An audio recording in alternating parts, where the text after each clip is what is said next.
The gospel of Thomas sayings 1 to 10। व्याख्या सनातन धर्म की दृष्टि से। Saying 1, whoever discovers the interpretation of these sayings will not taste death।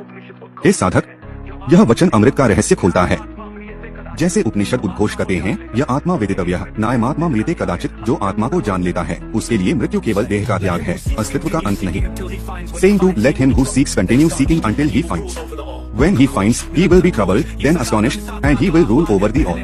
खोज, निरंतर खोज, यह सनातन साधना का आह्वान है। पहले मन विचलित होगा, मोह और भ्रम टूटेंगे, फिर सत्य के दर्शन होंगे और विस्मय छा जाएगा। अंततः साधक आत्मसम्राट बनकर सर्वज्ञ हो उठेगा। यही गीता का योग युक्तो विशुद्धात्मा है। Saying 3, the kingdom is inside you and it is outside you। When you know yourselves, you will be known। यह तो वही महावाक्य है, तत्त्वमसि, ईश्वर कोई दूर का लोक नहीं, वह तेरे भीतर भी है, तेरे बाहर भी। जब तू स्वयं को जान लेगा, तब संपूर्ण सृष्टि तुझसे प्रकट होगी। Saying 4, the old man will not hesitate to ask a child of 7 days about the place of life। बालक की निष्कलुष दृष्टि ही जीवन का द्वार है। 7 दिन का शिशु अभी संसार के छल प्रपंच से अछूता है। सनातन परंपरा कहती है, बुद्धि से नहीं, निष्कपट हृदय से परम सत्य का बोध होता है। Saying 5, know what is before your face and what is hidden from you will be revealed to you। यही है साक्षी भाव का शास्त्र। हे साधक, जो तेरे सम्मुख है उसे जागृत होकर देख। जब तू वर्तमान को स्पष्ट पहचान लेगा, तब छिपे हुए रहस्य स्वयं उद्घाटित हो जाएंगे। योग सूत्र भी कहता है, योगश्चित्तवृत्ति निरोधः। Saying 6, do not tell lies and do not do what you hate। यह धर्म का मूल है। सत्य ही देवता है, असत्य का आचरण आत्मा पर कलंक है। योग के यमों में पहला नियम है सत्य, दूसरा है अहिंसा।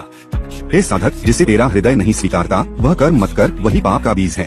Saying 7, blessed is the lion which becomes man when consumed by man, cursed is the man whom the lion consumes। यहाँ सिंह है इंद्रियों का उग्र विकार, काम, क्रोध, लोभ। यदि साधक इन्हें साध ले, तो यही विकार शक्ति में बदलकर पुरुषार्थ का सिंहासन बन जाते हैं। पर यदि मनुष्य इन विकारों में ग्रसित हो जाए, तो पतन निश्चित है।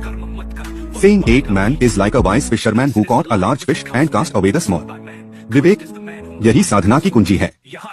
मछुआरे ने बड़ी मछली पकड़ी और छोटी छोड़ दी। ऐसे ही साधक को नश्वर सुख त्याग कर नित्य आनंद को धारण करना चाहिए। उपनिषद कहते हैं, श्रेयो हि ज्ञानम ध्यासा। Saying 9, behold, a sower went out, took a handful of seeds and scattered them। यह बीज है कर्म का बीज, ज्ञान का बीज। जहाँ भूमि शुद्ध है, वहाँ वृक्ष बनेगा, पुष्प खिलेंगे। परंतु जहाँ हृदय बंजर है, वहाँ सब नष्ट हो जाएगा। गीता कहती है, यथा भावं तथा भवेत्।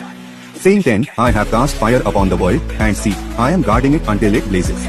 यह अग्नि है, ज्ञान की अग्नि, तपस्या की ज्वाला। वेदों ने अग्नि को देवदूत कहा है, जो साधना के यज्ञ में मनुष्य को शुद्ध करता है। यह वही दिव्य ज्वाला है, जो संसार के अंधकार को भस्म कर प्रकाश में परिणत करती है। समापन।